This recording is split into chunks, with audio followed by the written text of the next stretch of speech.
Banyak anak-anak Tuhan yang berkata bahwa Tuhanlah yang sengaja mendatangkan hal yang buruk terjadi di dalam hidupnya Ayub. Banyak orang yang berkata bahwa Tuhan sengaja mendatangkan kutuk dalam hidup Ayub untuk menguji imannya Ayub. Benar nggak seperti itu, saudara? Mari kita lihat kebenarannya menurut firman Tuhan. Dalam Ayub 1 ayat 10 dikatakan jelas-jelas iblis sendiri yang mengatakan kepada Tuhan bahwa bukankah kamu yang membuat pagar di sekelilingnya Ayub, di sekeliling rumahnya Ayub, dan di sekeliling bisnisnya Ayub?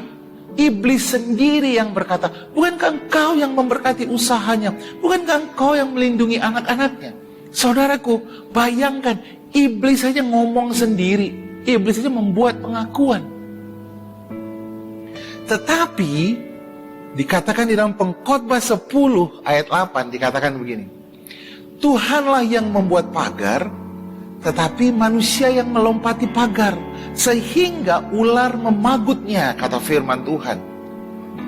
Jadi Tuhan yang membuat pagar di dalam keluarganya Ayub, di dalam hidupnya Ayub, tetapi Ayub yang melompati pagar itu, sehingga dia mendapatkan malapetaka.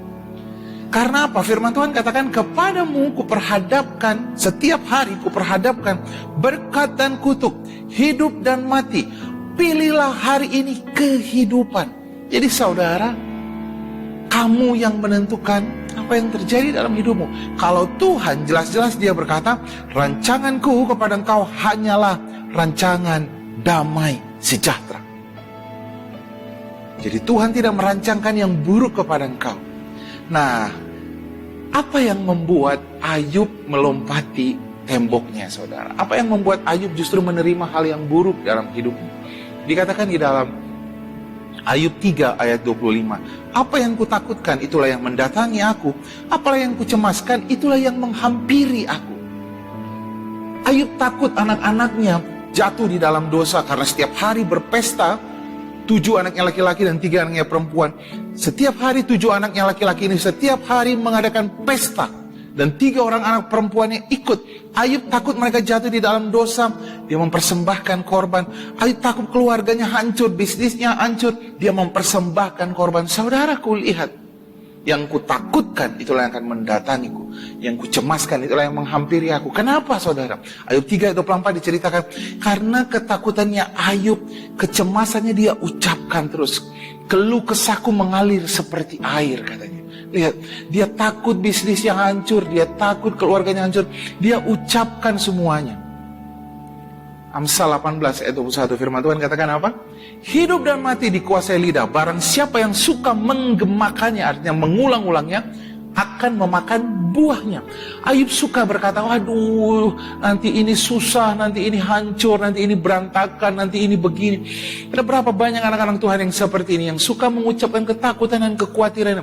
Susah, bisnisku gagal, aku susah sembuh, kesehatanku ini sudah susah banget sembuh, aku ini sudah stadium 3. Hei, hidup dan mati mau dikuasai. Dan 1 Petrus 3 ayat 10 firman Tuhan katakan, barang siapa mau melihat hari-hari yang baik, besok, lusa, dia harus menjaga ucapannya dari ucapan yang jahat dan ucapan yang menipu.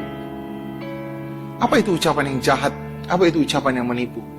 Kalau firman Tuhan katakan 1 Petrus 2 ayat 24, oleh bilur-bilurnya kamu sudah sembuh.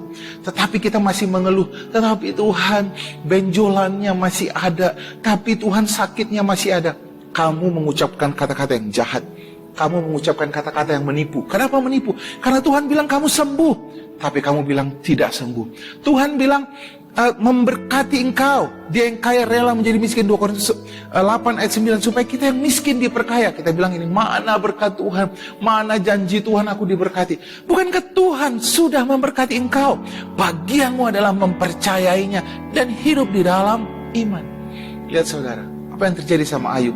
Dia ucapkan ketakutannya, dia ucapkan kekhawatirannya, maka dia memakan buah dari ucapannya. Dia memakan buah dari apa yang dia takutkan dan apa yang dia khawatirkan. Saudaraku, Tuhan yang membuat pagar dalam hidupnya Ayub. Tuhan yang memberkati Ayub, Tuhan yang melindungi Ayub, Tuhan yang memahkotai Ayub dengan kebaikannya. Tetapi Ayub yang melompatinya, sehingga ia dipagut ular karena ucapan-ucapan mulutnya. Mari belajar dari Ayub. Terimalah berkat Tuhan, terimalah janji Tuhan. Tuhan memberkati kita semua.